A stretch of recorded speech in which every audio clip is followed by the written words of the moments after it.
everybody, welcome to the third and penultimate of our Canterbury-based talks in our series with the Flanders Film Museum, and as ever it's always a great pleasure to see so many of you here this evening, and also to thank our great sponsors in the Friends of St George's Memorial Church in Ieper, and the great enthusiastic support we also get from the Western Front Association. Tonight it's my pleasure to introduce Birger Stichelbaut and Simon Verdegem here. Now, some of you might remember, I think this is Birger, your second, or is it your third? The second time, but the first one was 8 years ago. 8 years ago, right. Birger was back after 8 years. Birger, as I'm sure a lot of you know, is spends his time split between the University of Ghent and the Flanders Film Museum, and has done a huge amount of work on the aerial photography of the Great War and relating that to the archaeological work, and wrote a book which Birger reminded me earlier was 10 years ago now on the Belgian battlefronts from the air, which is a remarkable piece of work to look at those aerial photographs and to see the interpretation work that Birger and Pete Havens did for that. Simon is an archaeologist now working for a BAG, a Flemish archaeological company based in Ghent. 12 years, 12 years of battlefield archaeology experience from Simon, and responsible, as part of that archaeological work, responsible for finding 220 bodies, did I get that right? Which I think is a world record, is that right, of discoveries, and for ensuring the identification of 5 of those bodies found. So quite remarkable work, as well as all of the other materials and aspects of soldiers' lives in the Great War, actually, to recovering the bodies. And it's on those aspects that I think their talk is based tonight, missing at the front. So, Simon, Birger, thank you so much for coming over. Over to you. Yes, thank you, Mark, for the introduction. So my name is indeed Birger Stichelbaut. It's an impossible name for English-speaking persons. Simon Verdegem is also a little bit difficult, but more easy. And we'll do this a joint talk. I'm, like Mark said, more occupied with aerophotography, remote sensing. So I look at landscapes of the missing from a larger overview perspective. While Simon is a real archaeologist, he makes his hands dirty and he excavates in the field. So I look at it from a distance. We'll start this presentation this way, landscape, and then zoom in a bit on the actual excavations and what's going on. One of the baselines of the Flanders Fields Museum over the past decades is the landscape as the last witness of the war. Now that last personal witnesses of the war that have disappeared is the landscape filled with relics, plus the archaeological remains that are left as the last witness of the war. If you want to encounter the First World War firsthand, you can't do this by going to a person, talking to a person. You can do this by getting in touch with the landscape, the relics, and the archaeology. So that's not just the baseline of the museum, but it's been 25 years of professional archaeological work in the Ieper Zeeland. That's where it started. It started with the first excavations by the diggers. It became professionalized in the early years 2000, and now we're over 25 years later. Everybody who visits the Ieper Zeeland, they see the cemeteries. The white headstones, they dominate the landscape, but the cemeteries only tell a portion of the story. They tell an incomplete story. The second part is, and a crowd like you certainly have know about this, are the memorials to the missing. Memorials such as the Menin Gate, only British memorials for British soldiers who are left in the landscape, to the missing. So we have the cemeteries and we have the missing. And we will focus on those who are left behind in the soil. We'll focus on those who continue to come to light. Each year new soldiers are being found. We'll talk about numbers a little bit more.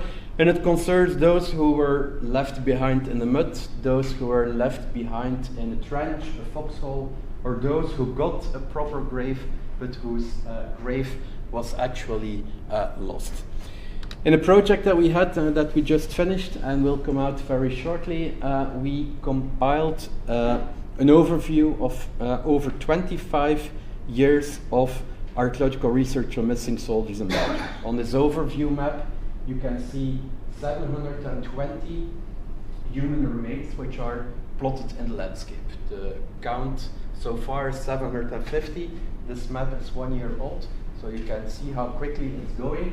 It shows anything but a historical reality. You're looking at the map of archaeological research. You're looking at the map where there are large-scale planning actions, there are excavations, roadworks, construction works for gas pipelines, etc.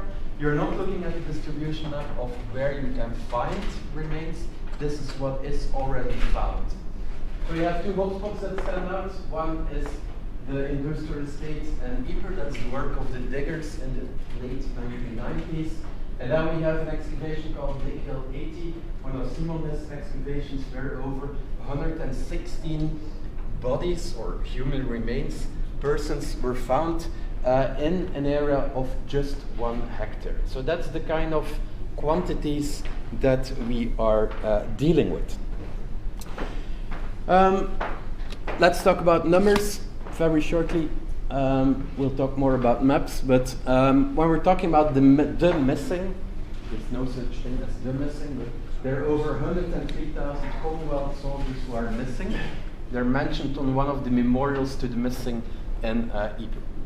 Of these, 47,500 are buried beneath an anonymous headstone. So they're missing, we don't know who they are, we know where they are. They're below the 47,500 anonymous headstones. And then, if you can do a quick math, then you can see that there's 55,500 who are left in the landscape.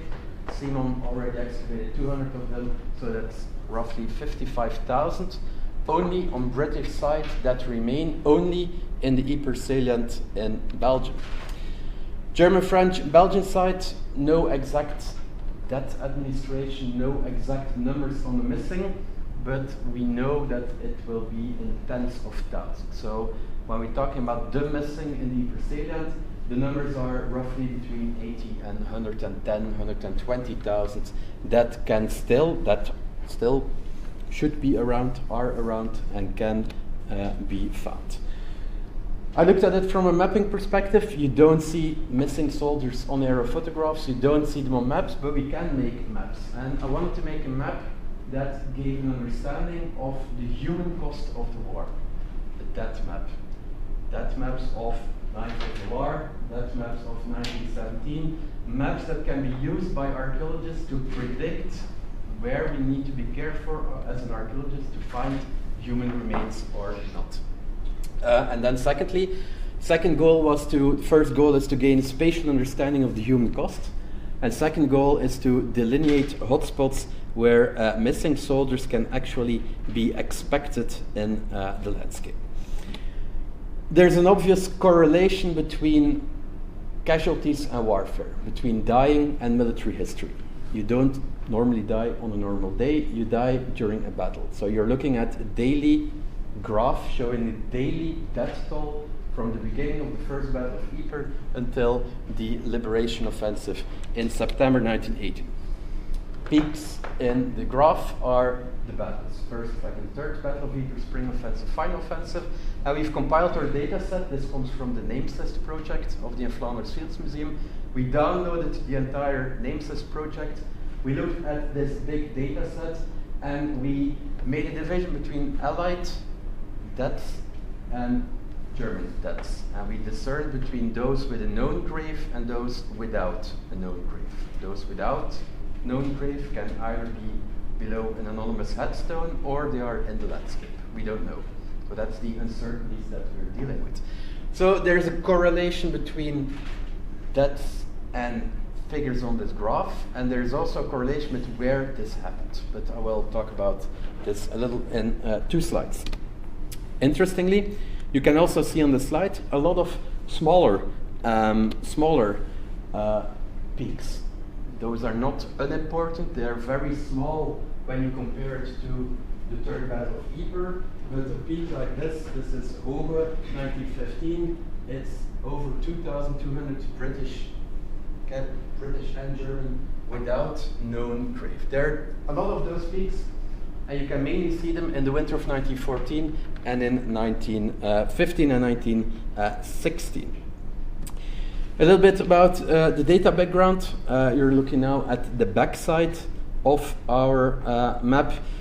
We've structured our data set in such a way that you can see on the top, you can see all the dates. We're looking at June 1915, a quiet period just after the end of the Second Battle of Ypres. And then on the left, we have a selection of British divisions, 2nd Division, 30, 31st, in alphabetical order. And then the numbers relate to the numbers of missing from that division on that day. Nothing happens in June 1915 except for one day. Failed attack on Bellewaerde Ridge. The 3rd Division launched an attack on the Bellewaerde Ridge, and on that single day, that one single British division had 900 deaths without known grave. Some of them will be found on the battlefield, they will be buried. Some of them will remain in landscape. So this is what we do, what we have for data set for the entire war, for all divisions. German data is a little bit less quality. For British divisions, quite good data. So this is something that we work with. In the introduction, it was said that I work with aerophotographs. That's completely true. Using maps, historical photographs, we look at this battle. We're looking at Battle of Bellewaerde Ridge, looking at the front line before, after the attack, and this is in fact the landscape in where that British division had the 900 casualties. And then on German side, also the 51st Reserve Division, they had 300 missing on their frontage. So on that one single day, we have 1,200 missing in this 900 meter wide frontage on that one day of a 700 kilometer long front line. This is just a small section. Then we continue. We plotted in the landscape using maps, aerophotographs, war diaries, all kind of historical information. All the front lines, all the major battles. First Battle of Ypres, Battle of the Yser. Second Battle of Ypres, Battle of Messines, followed by the Third Battle of Ypres, then going all the way back to Ypres, and we have the final offensive. So you can already see that the deaths from the final offensive should not be expected here, they're expected here. On this part of the battlefield, we have 4 overlapping battles. So for an archaeologist, it's these regions we need to take into account that this soil is a battlefield from that time period. Went a step further, and then we also looked at all the smaller peaks. Each and any peak in our graph showing over 250 deaths on one day. We had a look at it in detail. We looked at what happened, where it happened, and why there were so many casualties on that day. And it led to the identification of 23 deadly hotspots of days that nothing happened. So nothing happens except for a lot of missing on that area. You can recognize it or not based on Hill 60, the Bluff, Hill 62, Saint-Éloi, Spanbroekmolen, French stuff in May 1915. Operation Brandfest, 10 June 1917 at the coastline. So we looked in detail at all the different actions, all the major battlefields that resulted in missing. Result is what we call a traffic light map for archaeologists. It's a map that actually shows where the places are that we should expect things to be happened. In some of the most heavily fought over areas, we have up to 11, and that's Saint-Éloi.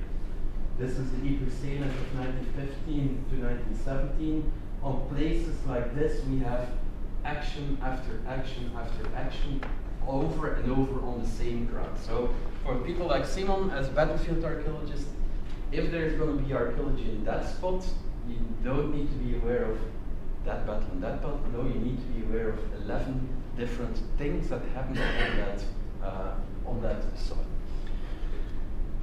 What does this has to do with the missing?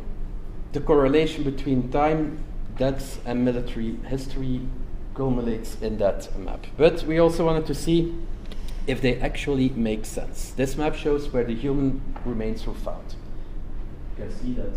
If I would ask you the question, where are the missing from the First World War? The easy answer is at the front. That's true. That's not a wrong answer. The real answer is probably more in these places. And the red dots is where they are found.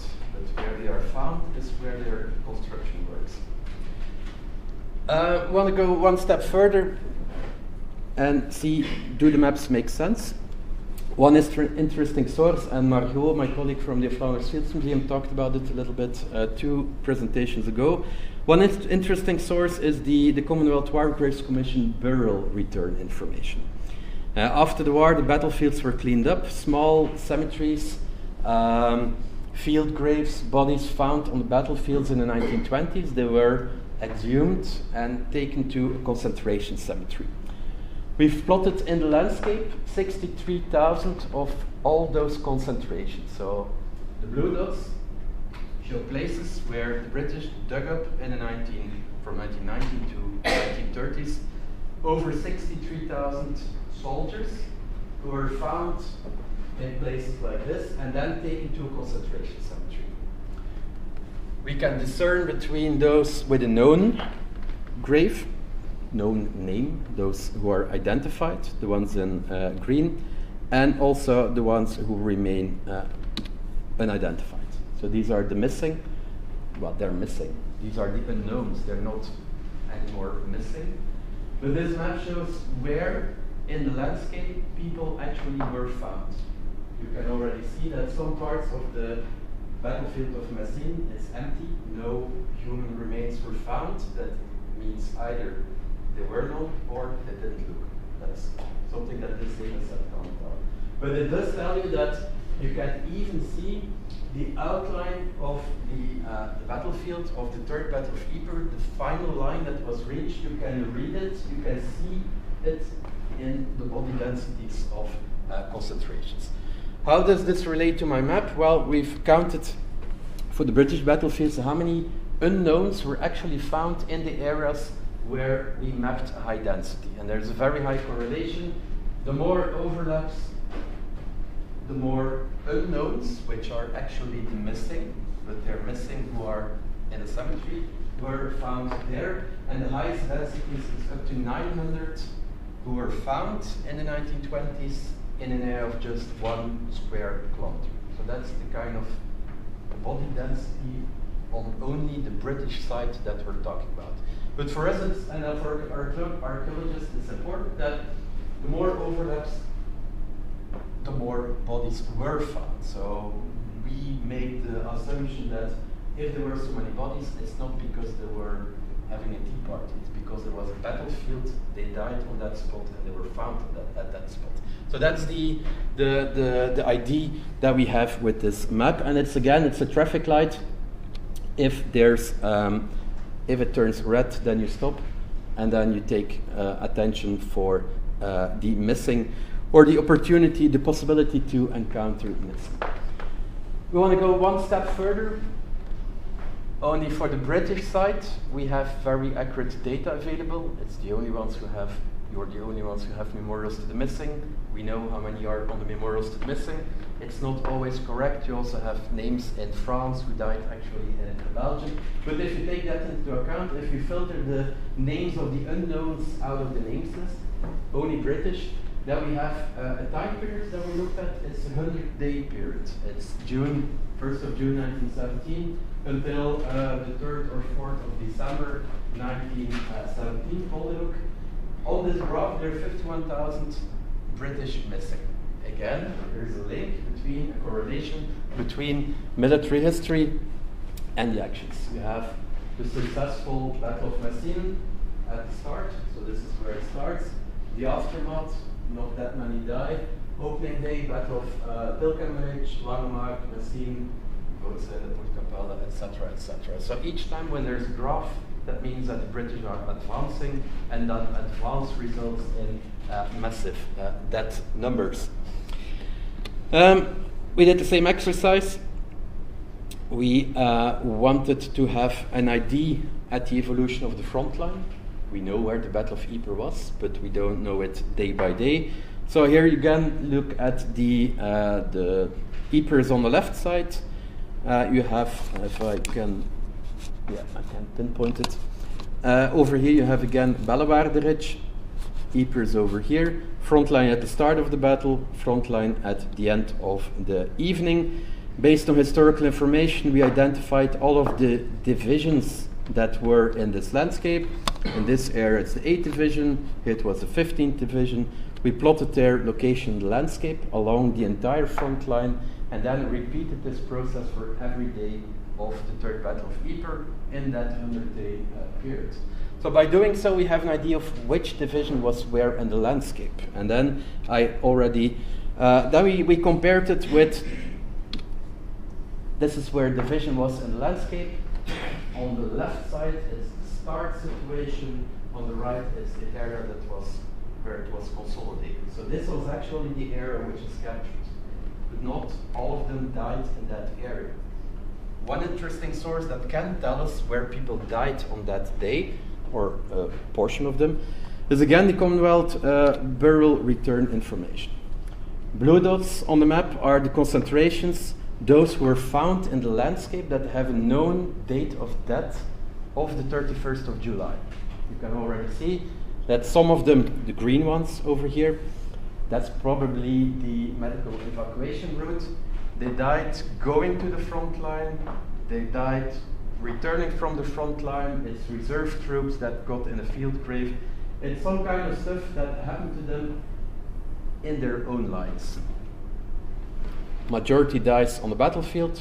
It's the area which was captured, which was most heavily fought over. And then we have also the red ones. Those are either my mapping is wrong, either the coordinates stating we captured this area is wrong.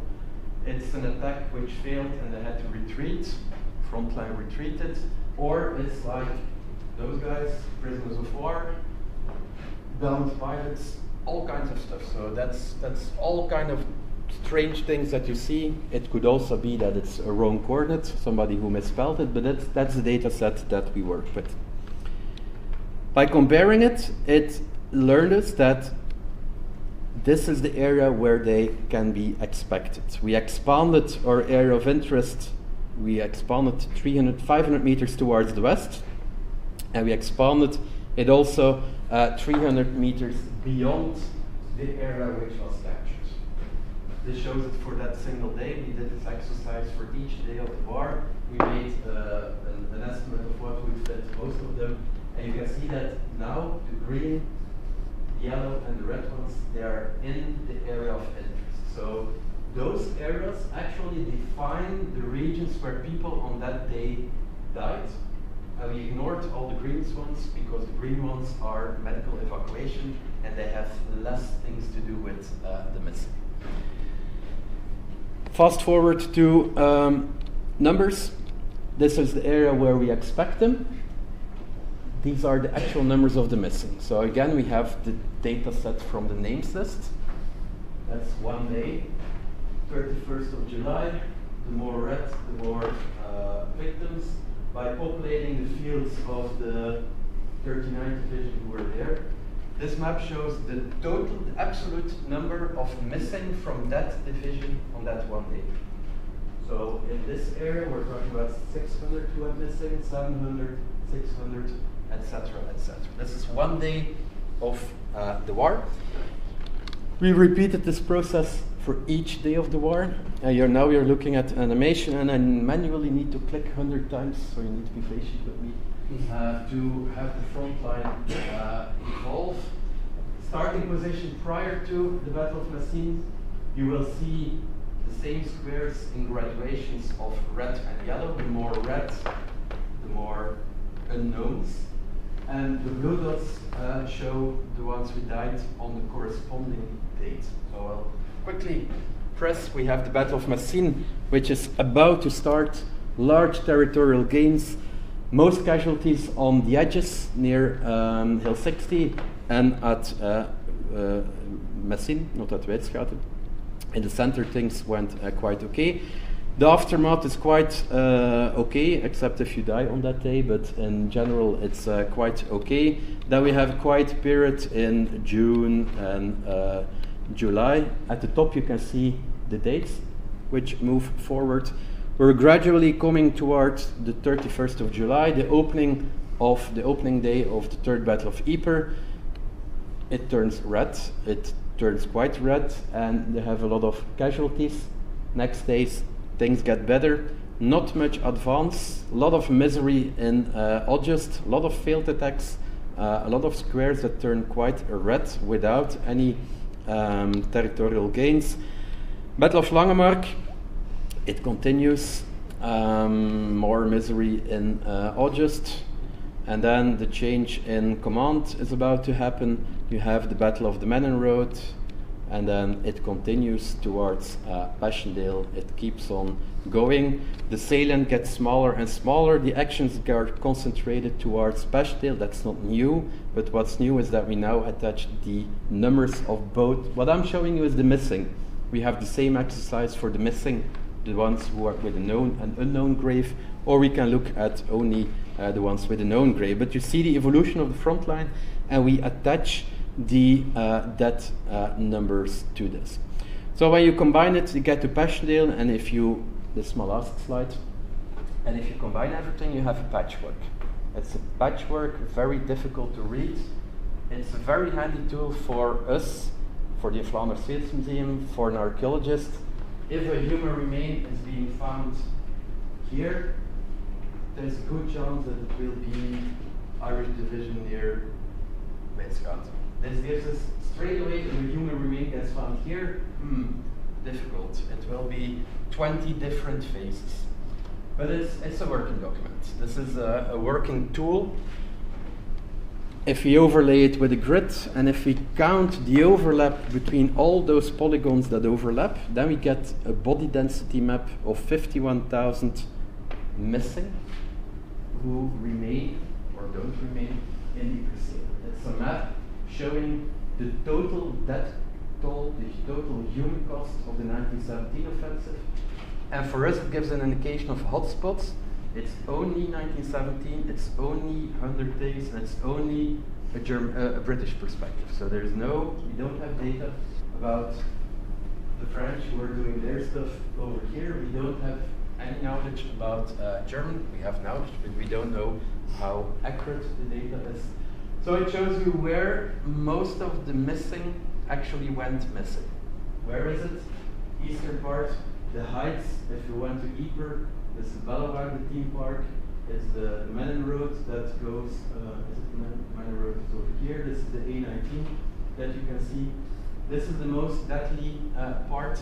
And in some of those areas we have a density of up to 1,000 per square kilometer that went missing, that don't have a known grave, in an area of just 1 by 1 kilometer. Does it make sense? It makes sense, I don't know. If we don't attach numbers to this.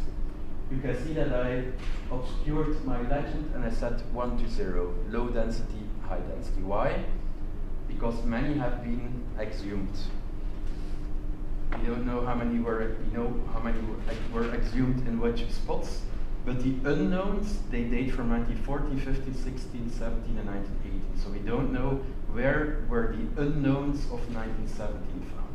So for us, it's a density map. It's a tool that gives an idea of this is where the Third Battle of Ieper was fought. And does it make sense? Well, you can see that each polygon links to one day or couple of days and to a division. We looked up for over 150 human remains which were identified or which have known date of death or could be linked to a certain phase if they were found in the spot where we expect them to be found. And 2 out of 3 came in that area. 1 out of 3 was from a different area. It could be 50 meters beyond my polygon, it can be 200 meters beyond my polygon, or it can be 500 meters away from my polygon in a forgotten mass grave.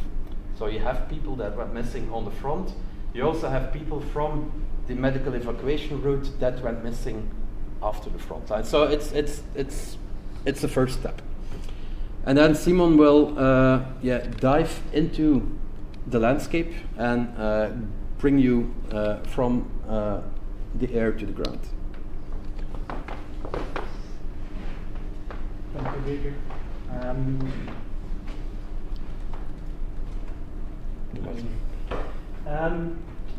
As already said, I'm Simon Verdegem. I'm a Flanders archaeologist. I've been in the field for about 15 years, doing battlefield archaeology for about 12 years.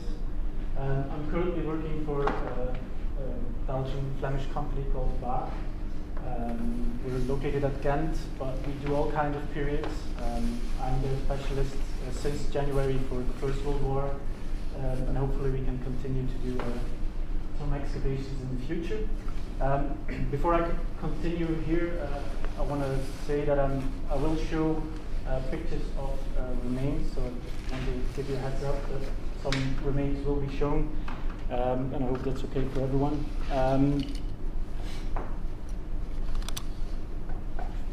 As I said, battlefield archaeology, the battlefield around Ieper, the salient, is full of relics above ground, as Birger already said, but also below ground. This is just a mosaic of all kinds of stuff that we've already found over the past 12 years. All kinds of trenches, German, British, as you can see, in all kinds of conditions as well. Some of them very well preserved, others, just like this one here, just stains in the ground, but it gives us already an idea of how they were constructed. This is my general work, but in between all the relics, we of course find those human remains as well. And this is what I'm going to be talking about today. Because for me, it all started in 2012, my first big excavation on a battlefield around the scenes. And on that battlefield we found a trench, and on the side of that trench, which was German initially, it was taken by the New Zealand forces in June 1917, and this guy was buried in a shell crater next to that trench. For me, this was my first soldier. I immediately got that extra about excavating remains. That is just not only the history, but also being in contact with people that were missing for over 100 years, relatives that are still looking for them. So this is for me, the starting point where now, 12 years later and 220 bodies, I still feel the same way about how to excavate them, and that it's more than just a job in archaeology. But back to numbers and archaeology. As already said, we did a study together, Birger and I. Birger did the numbers from above, the big numbers. I went looking for the numbers in the field, the archaeological numbers, because until the start of our study, there was no real overview of how many bodies were already recovered in the past. Since, of course, we had the numbers of the Common War Grave Commission, but archaeologically there was no idea. We had numbers from the Flemish Heritage Agency, but they were different from the numbers from the police, and they were different from the Belgian War Grave Commission. So our first goal was to get an overview of how many bodies were recovered in the past 25 years archaeologically. We wanted to do an overview of those 25 years because in the first 5 to 10 years, the recoveries were done, as Birger already said, by the diggers, which were an amateur group that already did some good work in that area around Boezingen, and then afterwards that continued to the professionalization of the archaeological field in the First World War.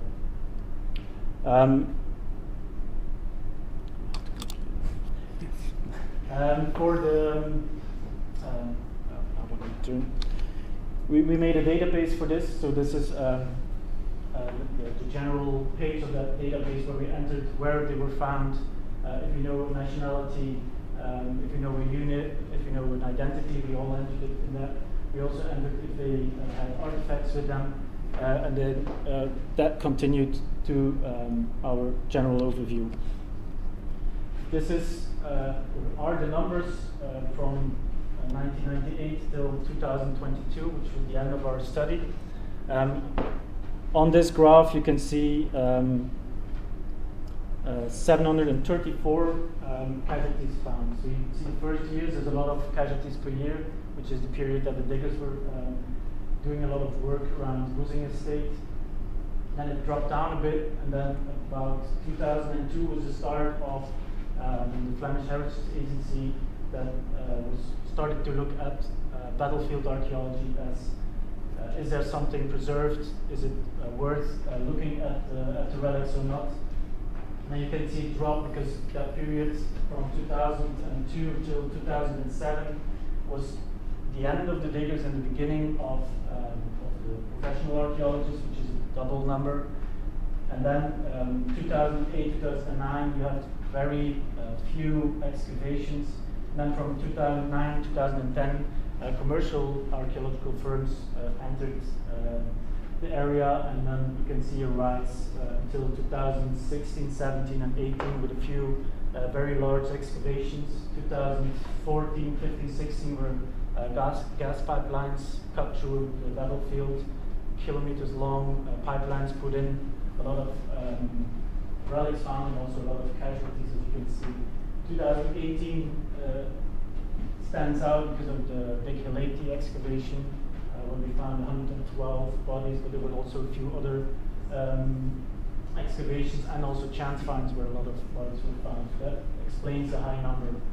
The last couple of years, there's a drop again, and can be explained by some of the crises, because we only excavate when archaeology is under threat of construction. Crisis dropped construction, so there's less work for us as well.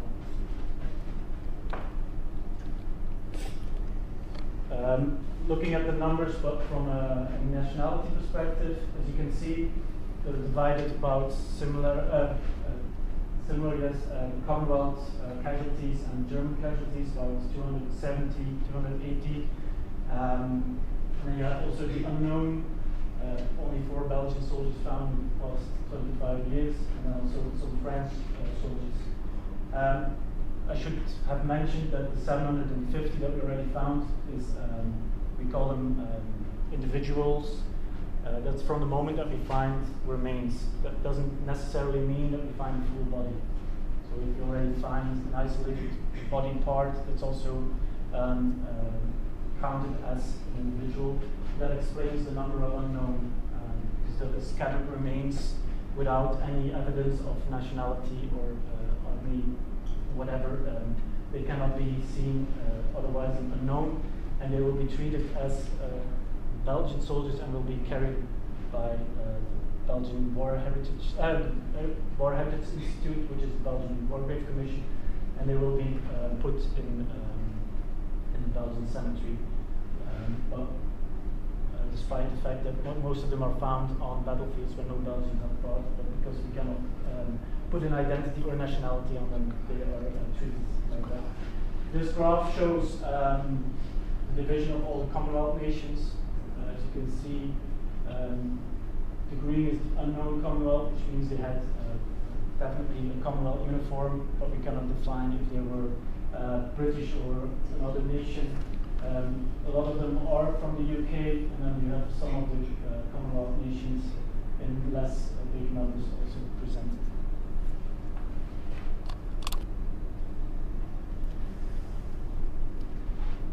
Besides just the numbers, we also looked at where they were found, how they were buried, or how they were left behind, or how they went missing. So we looked at what we call as archaeologists the context, where they found in a trench, in a bomb crater, in a slip trench, in a grave, and we started to enter that data into our database as well.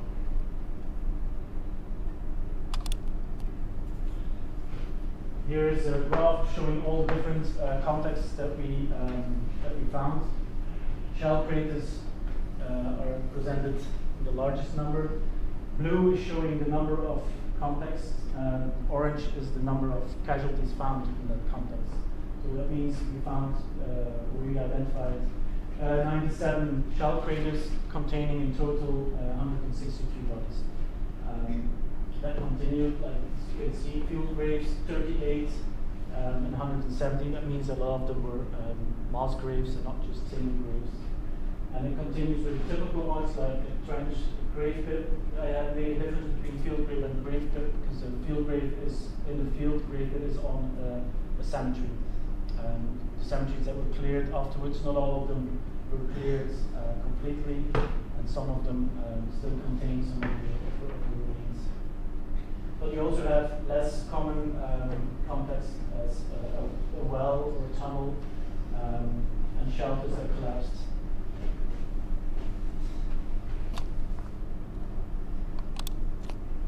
If we look at those contexts within the evolution of the war, going from 1914 up to 1918, so that 1914, it's divided in a few basic years because in a lot of the cases we can only identify the date of death by the location or what they are wearing.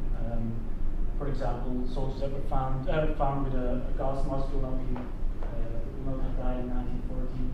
That's the kind of things that we use. We cannot pinpoint them on exact dates unless we have their identity, of course. 1917, 1918, this line is put together because that's the period from the middle of the Third Battle of Ypres till the Spring Offensive, which is, as Birger said, an overlapping area.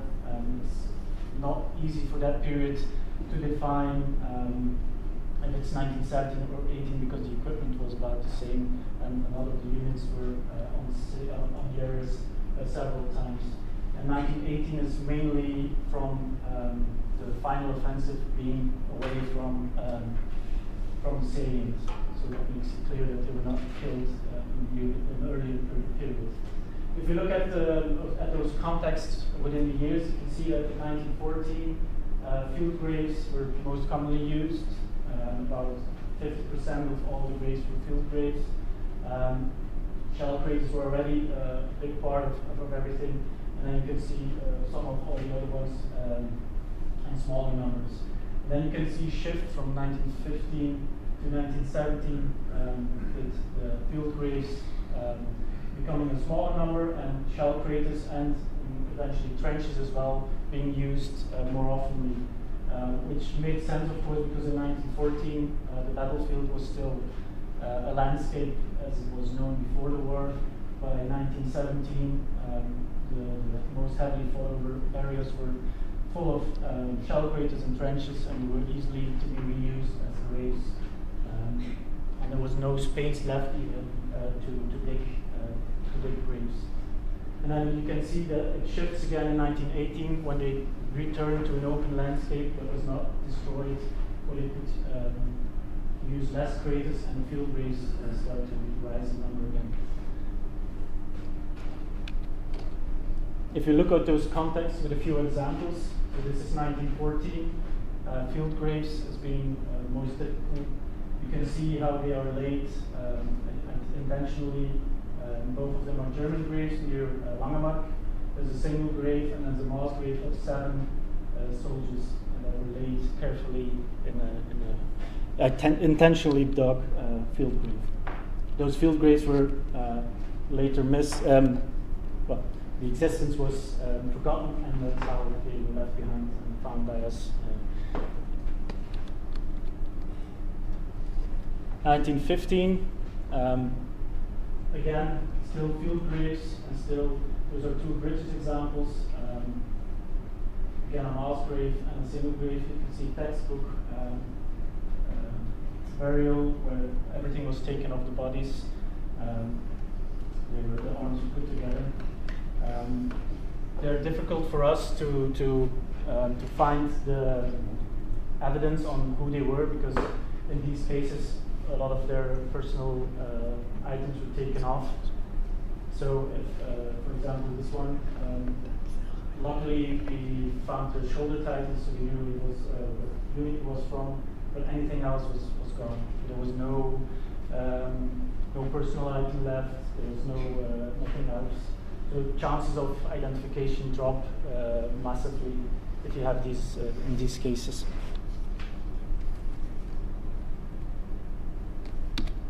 Still 1915. That's the difference I mentioned before. This is Irish Farm Cemetery, but the old Irish Farm Cemetery that was cleared partially after the war, but they'd forgotten about I think 23 graves, and they were found in 2014, 2015. So you can see how they were buried carefully in rows. Just shown in this picture, there were rows of them, as you would expect on a cemetery. Unfortunately, there's no historical record of the old Irish Farm Cemetery, which would have made it easier for the identification, but in this case, I think only one was identified because he had a Boer War medal ribbon, and then he was reburied at New Irish Farm Cemetery with a tombstone with his name on. If we go to 1917, shell craters are most commonly found, and then again you can see that difference in intentional burial, which is the left ones. It's hard to see on the picture, but there's 3 of them laid down carefully on the bottom of the crater, and then covered with a ground sheet. The 2 on the right were just left where they were killed within the shell crater.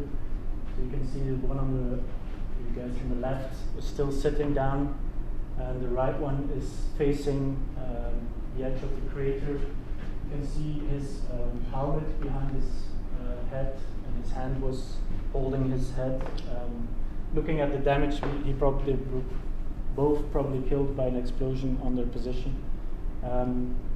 This one is still under investigation by the MOD, so hopefully they can identify them. Both of them were Seaford Highlanders, killed near Passchendaele, so we know in this case, because they were left behind, we know a lot about them. They had their full kit still on, so we have small bag, large bag with everything in it. One of them even had his forearm still with his kilt or his tartan. So hopefully these will end up under a known grave. Then 1918, you can see that field grave returning. Both of them German soldiers, but found way from the salient. I think one of them was found near Kortrijk, which is already at the end of the final offensive, and the other one also not the Wareham area. So both of them final days of the war. But you can see they're very similar to the early graves, so that open landscape invites again to dig graves and then bury them properly. So more numbers, looking at the difference between the single and multiple graves. I'll go quickly. You can see that Commonwealth nations or armies preferred single graves, where the German army preferred multiple graves. Again, I have to mention, as Birger already said before, these are of course numbers from the ones found, which is only 750 out of 100,000 missing. So it's difficult to generalize it to the entire population of missing, but still comes out quite good. Looking at mass graves, the number on the bottom is the number of casualties within the graves. The number on top is the number of graves found. So there's 41 with 2 bodies in the grave, 13 with 3, and that continues. With the biggest graves found at the Heleti side, with the mass grave of 23 German soldiers in just one single grave.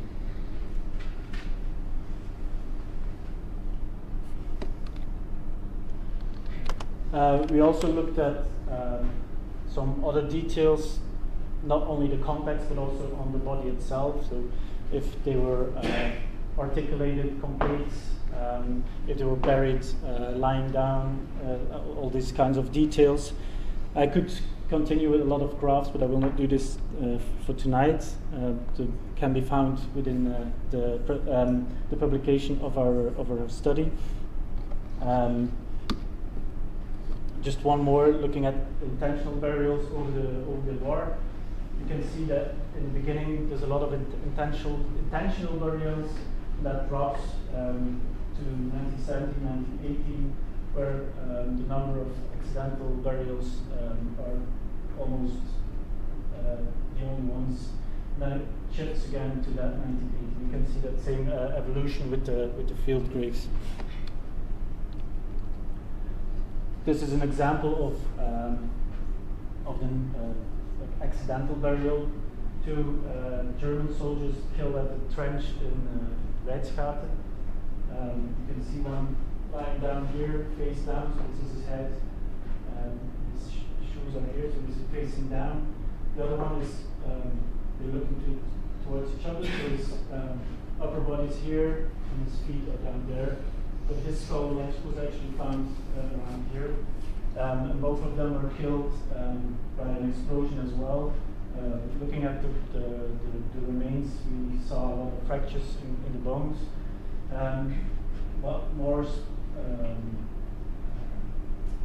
specifically, we found out that they were killed together because both of them had watches that stopped at the same time. So that showed us that they were killed by one single explosion.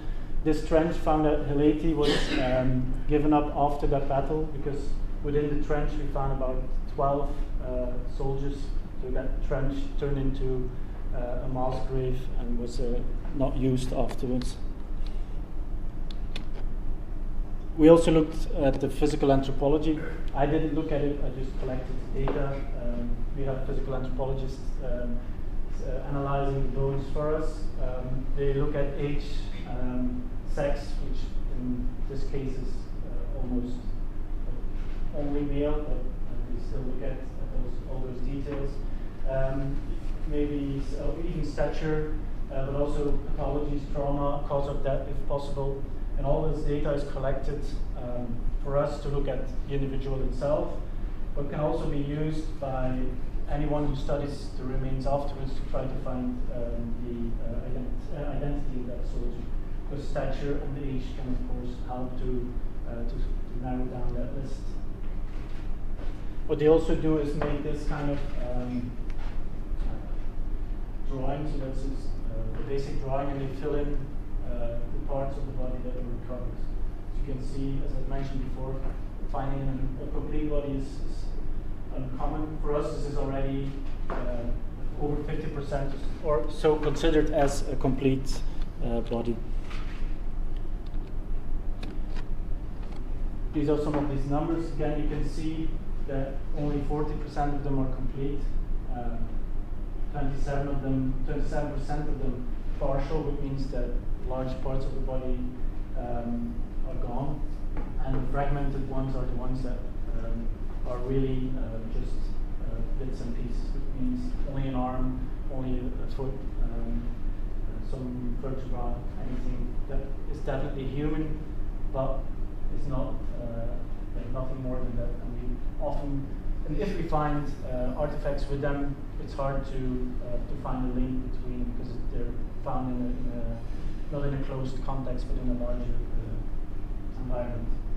Looking at how they are found, the same articulated are the ones that are found from head to feet.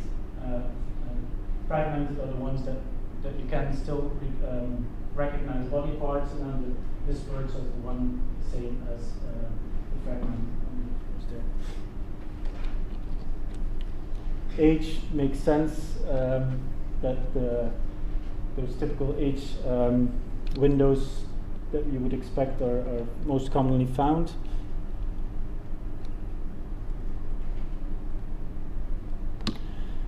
And then we also looked at the artifacts that were found with the bodies. in total, we entered about 3,000 artifacts within our database, found together with those 750 bodies.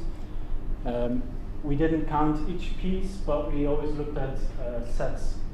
So if we found 5 buttons and pieces of cloth, that's considered as one uniform and not as 6 different items, to make our count as correct as possible. Looking at the different categories of artifacts found with them, divided into the uniform, which is of course everything that they were wearing, from the uniform itself, but also underwear and jumpers or anything that is really cloth. Then you have the equipment, which is the military equipment, footwear, the personal items, weaponry, insignia, headdresses, helmets, and metal helmets, but also cloth helmets. And then you have others, and of course ID tags, which are the less common group, because these are the most important ones, but unfortunately they're not found very easily. The British ones are always the non-official ones, because the official ones are not, well, they don't preserve 100 years in the underground. As you know, they're made from a kind of a fiber which is not lasting very long. As you can see, the German ones, Gray is Germany, they have the metal ones, and you find them a lot easily, or they preserve more easily in the underground. This is just an overview per nationality. Of course, it makes sense that uniforms are found more frequently, because if they take anything off, uniform is usually not taken off. The same with footwear, but equipment is still found quite often. These are just numbers, but they also learn us, and that's something that I can't go into too deeply here, but insignia, of course you have the insignia that are attached to the shoulder titles and stuff like that. But these things also learn us about habits of soldiers. For example, many of the British soldiers were found with the cap badge in their breast pocket, which is apparently a habit of men going to the front, not wearing their cap but their helmets, but also taking their cap badge with them into the front line, and not leaving it with their cap in their pack. So that's something that comes up. The same with footwear, learns us how they tie their boots and stuff like that. So that are kinds of details that are coming up quite often. Just one of the categories in detail, which are personal items. At the left, it's just a general overview. On the right, it's divided into the different nationalities. You can see that usual things, or most expected things, are of course found most frequently, like smoking, money, but also pencils, and that's the stuff that is not easily taken off from the body, because it's in their pockets and it's not. It's often left behind. Do you remember that map? Birger asked me to make a link with his part. So you did. You did. Yeah, I did it, and I can continue. So that map, I just wanted to talk about this map and our last excavation that we did when we knew the existence of the map. If you zoom in from 2021 till 2023, so we lost about 2 years in different phases. It doesn't mean that we were there for 2 or 3 full years, but we went in for 2 or 3 weeks and then had to come back when the work progressed. But it's, as you can see, this is Clapham Junction, and we went all the way up to Vrezenberg Ridge. There was a renewal of the sewage system within the street, so we could only excavate about 2 to 3 meters of that street. And as you can see, the whole area is within quite a dark red square, with dark red squares, which made the alarm bells ring. So we knew that the expectation of bodies was quite big, but of course we were only 2 to 3 meters wide. But even then, on about a kilometer of trench, we found 13 soldiers.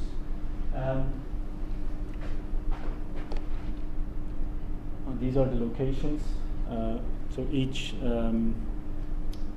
triangle indicates the location of one of those soldiers.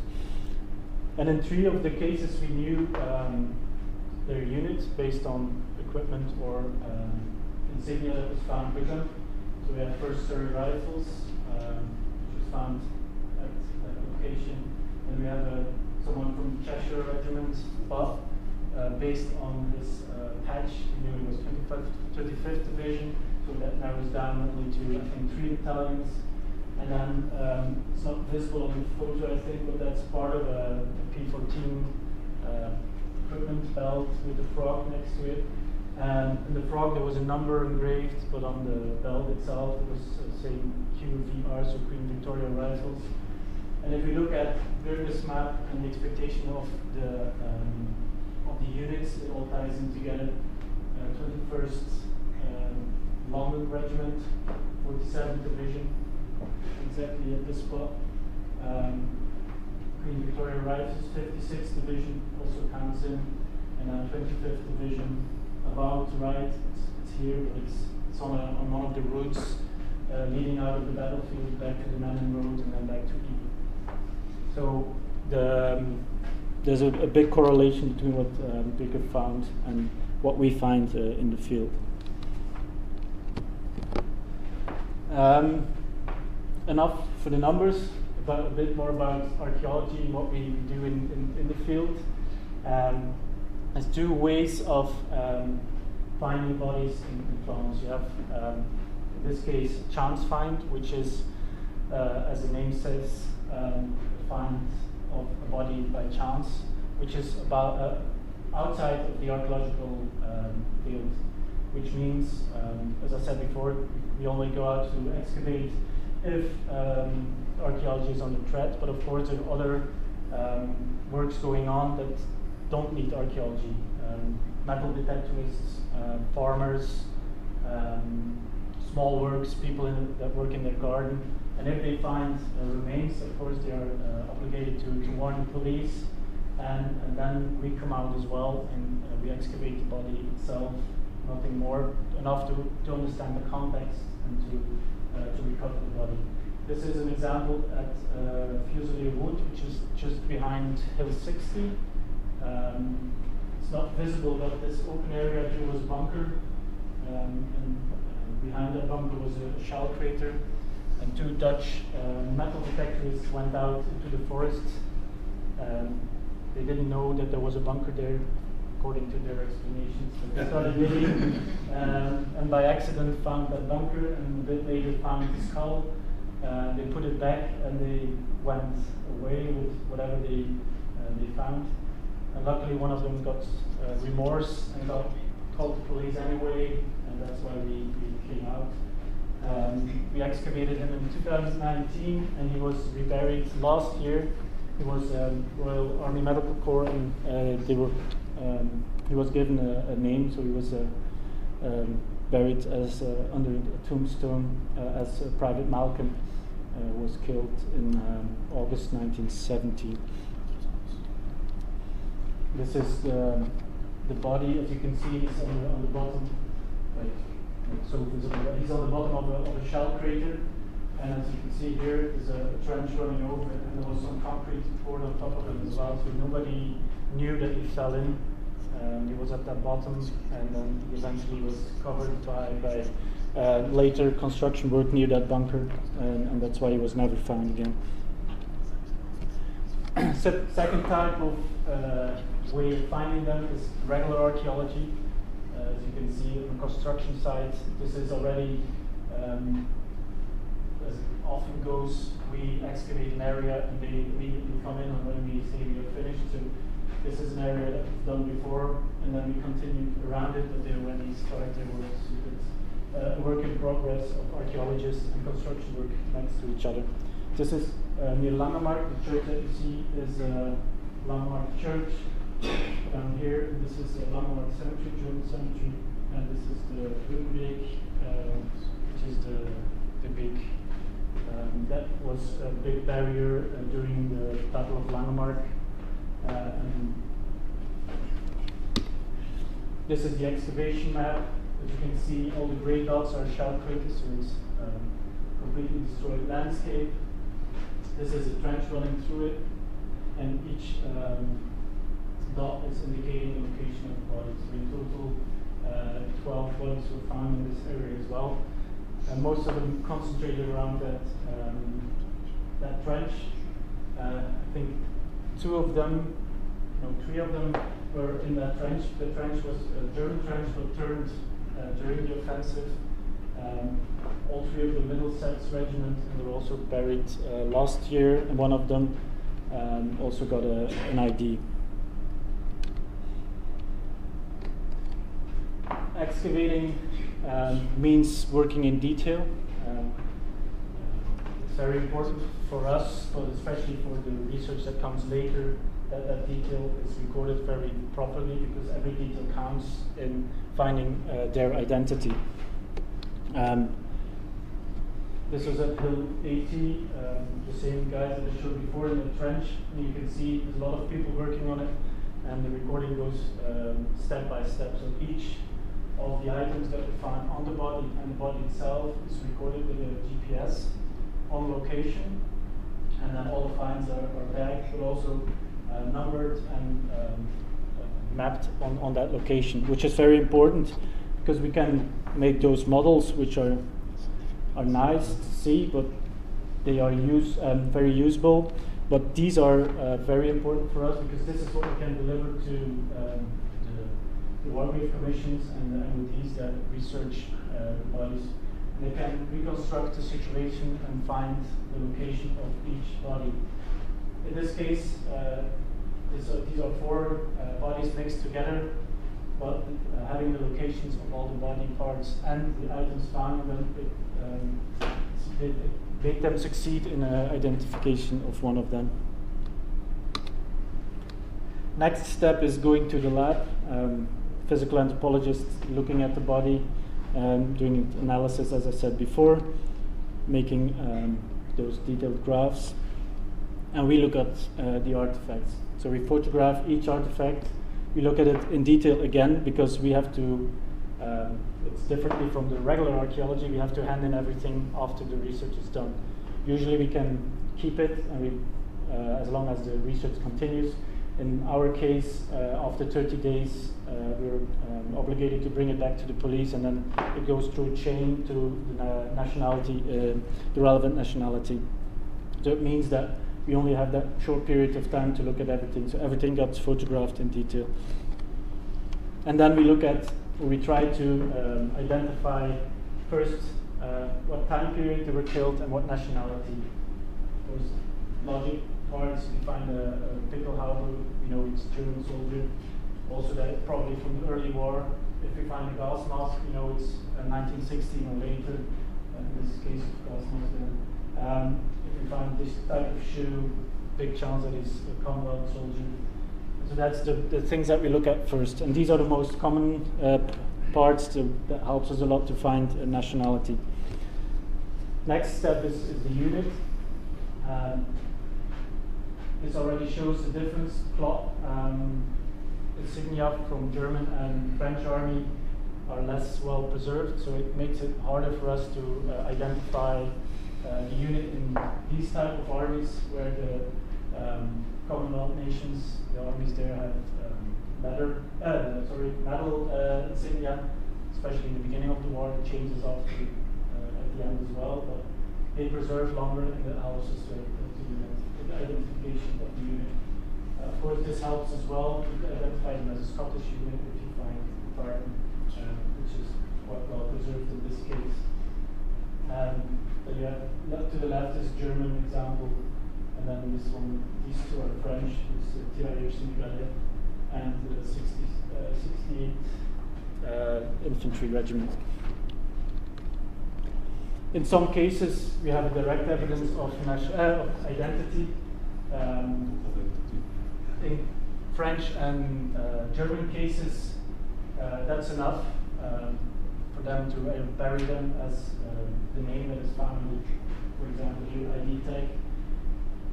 This is an example of a medallion with initials engraved, and this is a penny with the initials of, or not the initials, but the data of the lieutenant that was found there as well.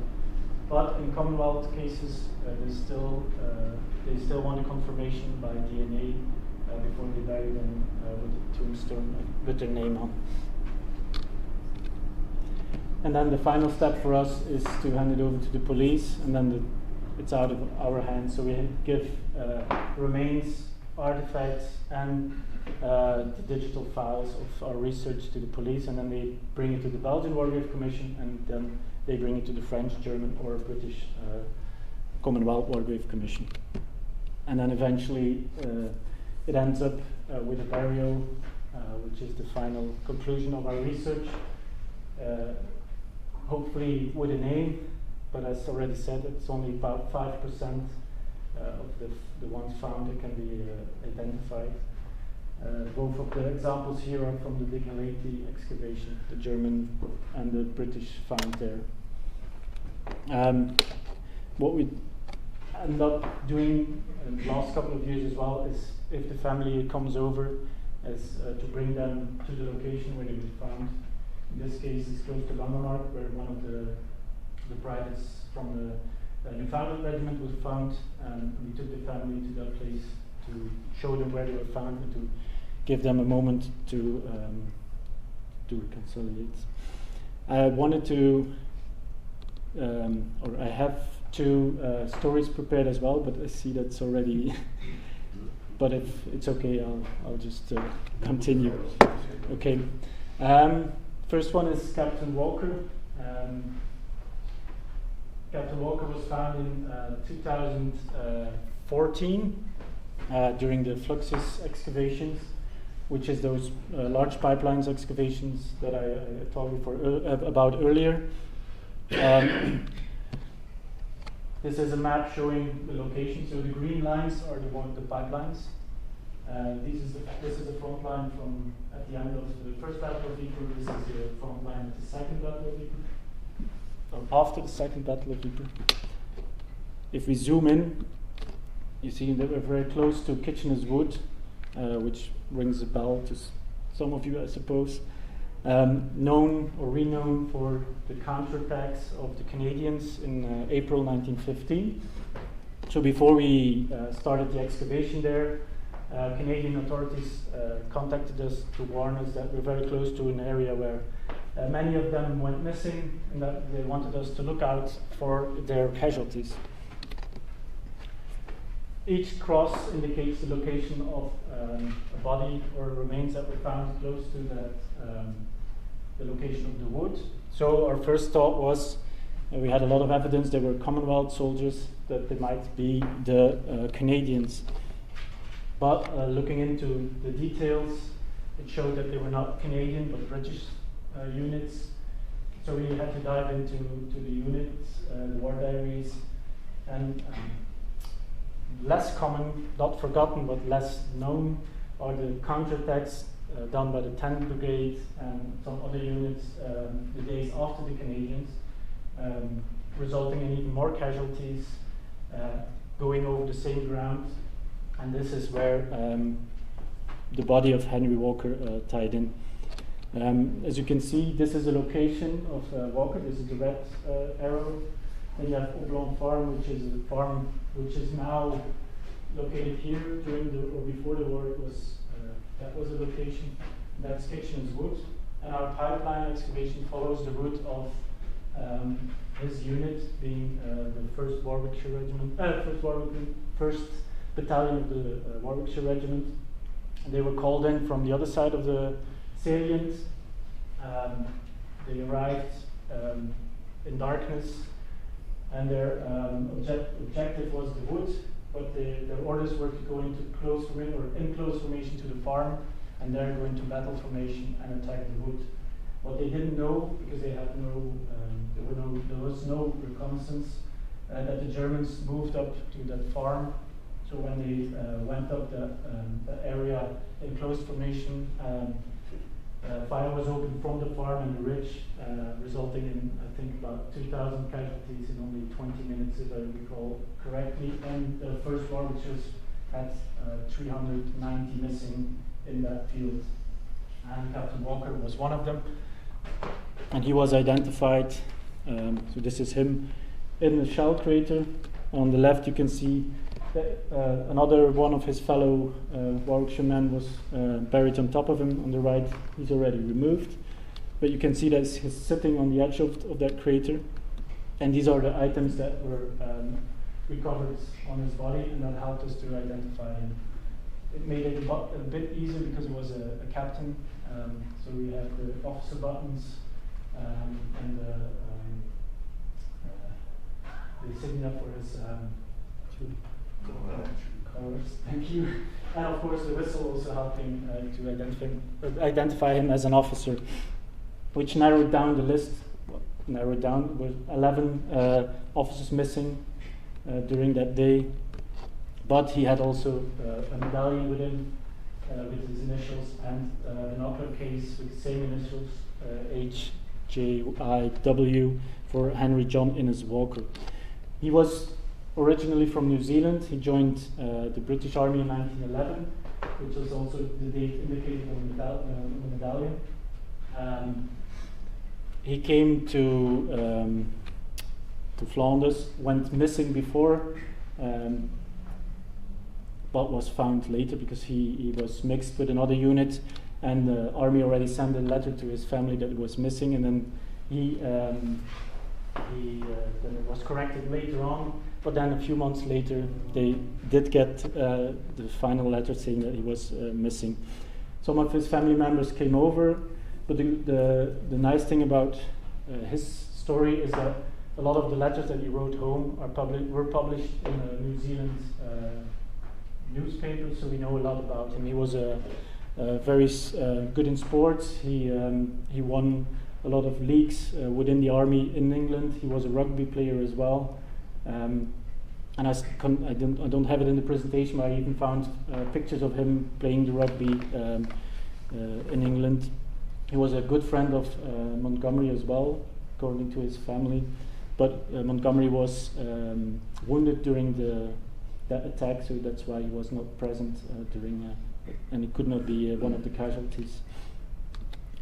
What we also found was about 20 evidence or witness accounts of fellow soldiers around him that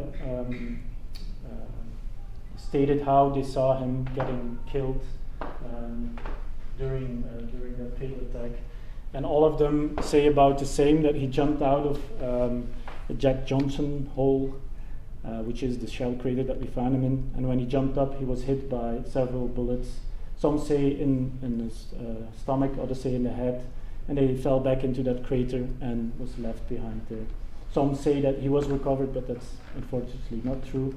And some of them say that he even went up with the revolver in his hand, shouting, "Come on, lads," and then falling back down. Another story is that of Private John Lambert, also already mentioned. He's a Newfoundland guy found close to Langemark.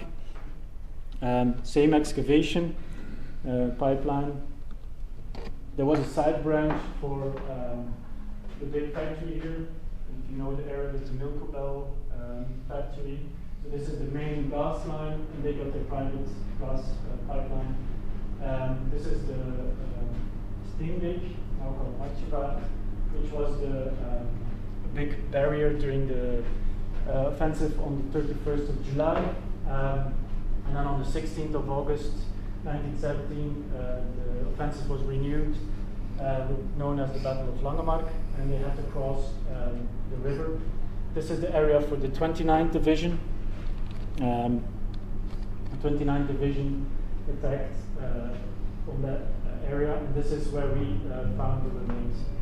I showed the picture before. These are actually 4 burials next to each other, but during the artillery bombardments in 1918, that area was completely wiped out, and all the burials were also destroyed. You can still see some of the single graves next to each other, but the remains themselves were completely mixed. So at that point, we thought it was completely impossible to identify even one, because we had nothing except these. For each one, we found one shoulder title. So we have a Glasgow, he didn't fit in because it was not 29th division, but we have Royal Fusiliers, Inskilling Fusiliers. We have the hands. We think they're from 2 different soldiers because they have different sizes, the insignia, and we don't believe that they would wear different sizes in one uniform. And of course, we found but more than the insignia was not found. Also peculiar is that we only found one shoulder title per soldier.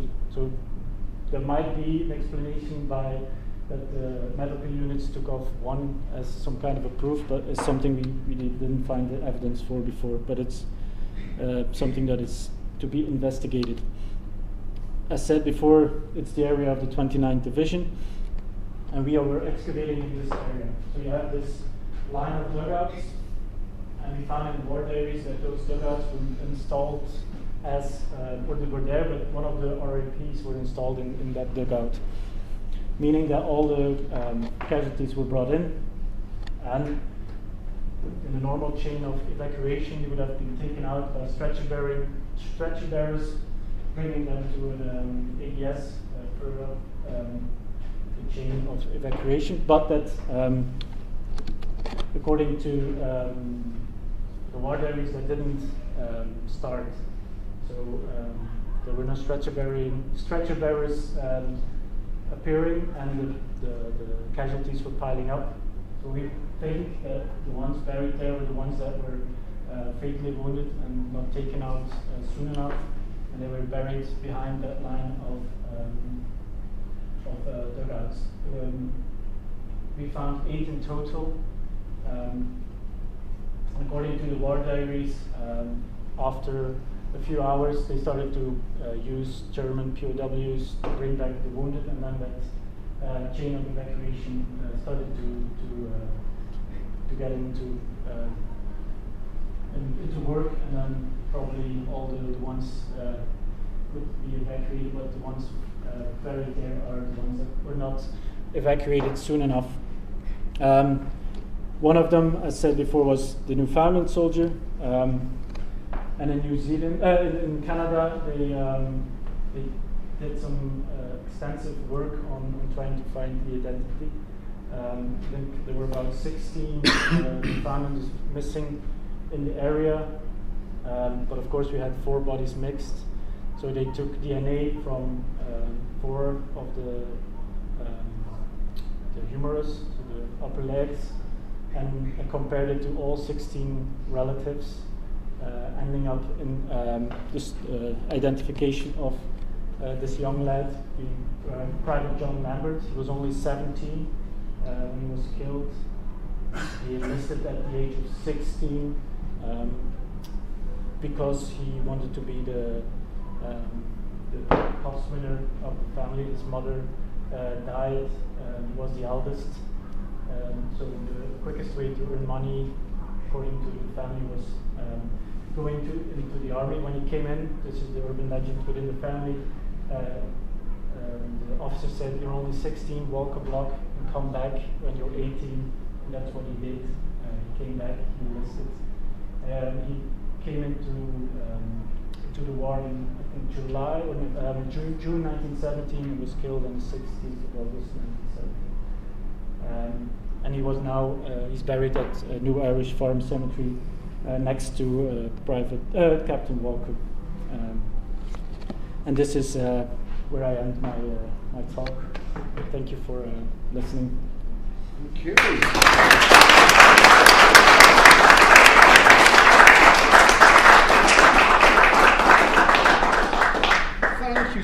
much for a fascinating exploration of an amazing amount of work there. So explaining your methodologies, your approach to things was just remarkable. And it struck me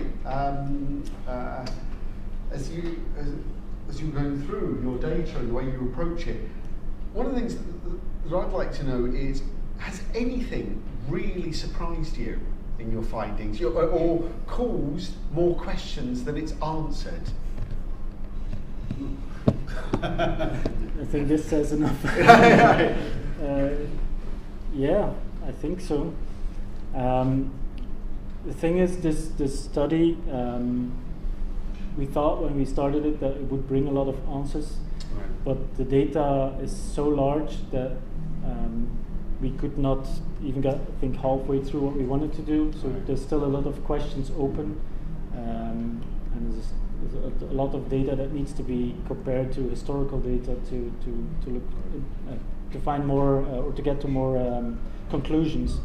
So in a way, yes, I think a lot of things can still be investigated and found out from that data set. And Birger, from your stats there, looking at some of those, the fatality figures for the divisions on the 31st of July 1917, what you were finding in unknowns. Am I right then in thinking from that we only have then a really small number of identified 31st of July 1917 graves? Excellent. I mean, there must be in the tiny minority looking at some of those divisional fatality numbers. That's actually valid for most of the Third Battle of Ypres. Right. I think it's 70% for the Third Battle of Ypres that is unknown. So you have the small numbers, and yeah, it depends on what region. We've also looked at the squares. We looked at the differences between the knowns and the unknowns, and which areas you have more knowns and more unknowns.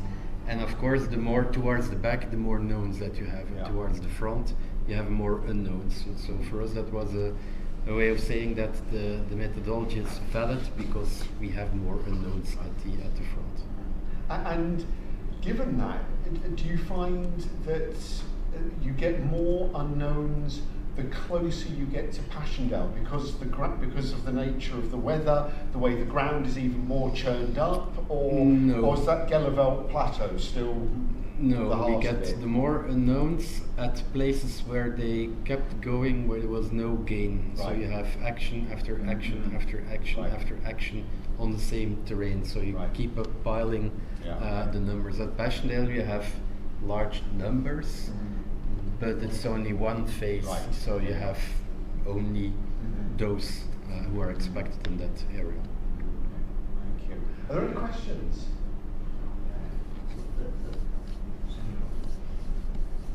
Or did we? Oh, Mary, yes. I do have a couple of questions, but I am deaf, so I only get about 60% of what is going on. So you might have already said this. And there are two questions. One, is it impossible to use DNA, and is DNA used at all? And two, I'm concerned about the bits and bobs of bodies. What happens if, what is actually happening to the things, the bits of bodies that you can't put with something else? Where do they go? Do you store them so that they could be joined up if you find something else later? All the fragmented pieces of remains are, if we have evidence of nationality, they are buried in a joint grave on a Commonwealth cemetery. Right, and so how would that be titled? An unknown soldier, or several unknown soldiers? It's on the tombstone, often written down that it's a collective grave of. Yeah. And is DNA impossible at this point? No, not at all. Late? No, but you have to find a relative, and preferably from the female side of the family line. Because DNA is like moving forward, isn't it? It's not finished. It's like more and more information is coming.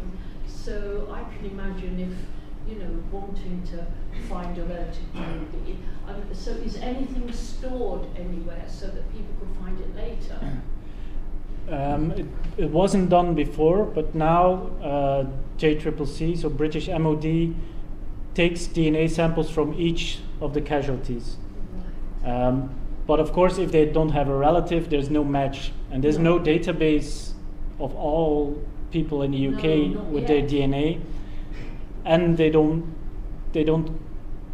At this point, they don't want to do this, so they only go to look for relatives if they have some kind of a list of, for example, 5 candidates of this. If we find a casualty and we have a list of 5 candidates, they look at those 5 relatives and they try to find a match with DNA. If the list is too long, it's a lost cause and they get buried unknown. Obviously, it's an amazing job you're doing. I mean, it just is, and all the detective work that goes into it. But I just wonder, do you do dental records or or I mean, you're finding the bodies and taking them, but are you getting them matched up with relatives in any way? Is that not the ideal in the end, that we know who these people are? Is it just that we're finding bodies? Surely we're wanting to know. But as Simon was saying, it's the finding of a relative somewhere. Yeah. That's the difficult part. And in the Britannic world, which was a third of the world's surface by 1914, it's a bit difficult to narrow that down. Finding the bodies. Yes, but you kind of need to DNA chain the globe, wouldn't you, to try and find the matches? Yeah. And yet in the future it might be. It might be. Yes, it might be. Yes. Rob Member. I notice most of your digs and explorations are on construction sites. Mm-hmm. What are the restrictions placed upon you for where you dig? Why is it that you're limited to those areas? Is it land ownership or access to the areas for some other reason, or funding? It's European legislation that says that if something is being destroyed, then it needs to be excavated. And somebody has to pay for it. So he who destroys the archaeological heritage has to pay for the archaeology, whether it be a Roman site, medieval site, or First World War. So it's only in that situation that an archaeologist goes on the field, because it's mandatory to have an archaeological research. Okay. Right. On British side, there's no search for the fallen. On Australian side, the Australian army comes to Belgium and they hire Belgian archaeologists to look for lost Australian soldiers. But that's a different national approach. So you can do. If we want to excavate a site, we can, but we have to find a reason for it. We have to find a scientific reason for it. You have to find the money. You have to be aware of that's something that Simon doesn't tell, but it's a battlefield. There's live ammunition over there. You have to take into account the ammunition. You have to take into account the physical anthropological work. The body has to go somewhere. If you don't find the body and you find a Roman villa, you have to excavate the Roman villa and you'll have to deal with it. So it's not just something that you go out in the field and you do. We do it, they do it in a legal framework, because archaeology has to be done because of European legislation. Right. But you still have the same legislation in Britain. Is it a frustration, or do you find this is a safeguard? Safeguarding? I think it's a philosophical question whether you need to go out and look for all of them. Why, if you do it from a British side, that's the problem with in my opinion, with the Australian approach. They go out on an Australian battlefield looking for Australian soldiers. But what are you going to do with the German soldiers that you find there, or with the other nationalities? So if you go on a battlefield in a foreign country with your own national vision, then it's getting problematic, I think. Right. Either you go and look for all of them, but you've seen the maps, that's the western part of Belgium. in any field on the battlefield in Ypres, you will find human remains. But you will also find tons of unexploded ammunition. So if you start digging for the bodies, you will find the ammunition also, and that's a lethal problem. That's something else. Thank you. Rob, and then Hedwig. Well, I think, that's partly answered my question. Firstly, thank you very much for the work you do. And I was going to ask you, when you dig up, when there's a new pipeline being built, but it was whether that heat map and all the work you've done on that has helped. Did the Australian government look at your map and go, right, well, our units were there? We do you can. get any other organisations who sort of say, there's a lot of bodies there, or even the Googlish, I agree with leaving them unless you have to try and find them and leaving them there, so I would disagree with what the Australians may be doing. But do they come and say, your map's useful? That's one or two cases of foreign countries coming, but the map mostly helps in a case where let's say it otherwise. You have a part of the front line, there's an industrial estate being built of it. On the front line you have proof on aerial photographs that you have tunnels, you have trenches, you have a possible dugout, you have real archaeology there. If you dig there, you will find 80% of the stuff which is in the ground. If you take the same portion of the battlefield at Passchendaele, where you don't have trenches, you don't have any real concrete structures, the only thing that you see is 10,000 of shell holes. Nobody is going to excavate a shell hole because what's the added value. Some of them will be reused as a shooting position, but there's a very small chance of finding new archaeological information, but it's in those parts of the battlefield that you've seen the figures, half of them in 1917, or over half of them is being buried in a shell hole. It's in those shell holes that you will find the bodies. And if you look at the density map, and there's an archaeological excavation or there's an industrial estate going to be built on a red hotspot on the 1917 map, then it's a real concrete argument for us to say it's a hotspot for this, and this reason, and then an archaeologist might go in and somebody has to pay for it to look for those remains. If you don't have the map and you don't have a solid trench, a bunker, a dugout, then you don't have very good arguments to say we're going to have an excavation or not. So it's mostly in that sense that we use it for now. So I had many people just turn up and go, that's a real hotspot, I'd like to buy that land indeed. Fortunately. It's illegal to, you can't do anything that you want, but then you end up with the case of the stolen skull, and then you get fined. Not that the fine is bad, but then you will get marked. You will be marked as the body snatcher of the Ypres. Hedwig. Is it true that there is at least one, possibly two, known locations of unexploded mines, and in one case someone's built a house over it and won't move? Several, yeah. It hasn't gone off yet, so... No, it's next to, there was a lightning strike. It's one of the 4 mines at Ploegsteertwood that were not detonated. They didn't detonate that part, so the mines were left there. The explosives were left in there. One detonated in 1956, 55, doesn't matter. Lightning like now. Yeah. It was a bit well like now. The lightning struck, the electricity set off the mine, and one of the mine craters was formed in 1955, killing 1 cow. And there's the next one. The next mine is still there, and there's a farmhouse on top of it. But it's in Wallonia, so it's not our problem. How many are there actually? Because we do a lot of work out of Nagar and Sam, and people ask me these things. We get visitors from Belgium. And I would like to know that I'm telling them the correct information. That's correct. So how many mines I think there are 3 and unexploded? 3 of the June 1917 mines are still there. Yeah. And I think there will be other cases where they had the explosives ready, where they had a camouflage, and where the tunnel collapsed. So, but the ones from Messines are the most famous, and one of them detonated in 1955, causing a huge crater. There are 3 left, and why are they left? Why aren't they not? Because they are 33 meters below the surface, and nobody has anything to do there.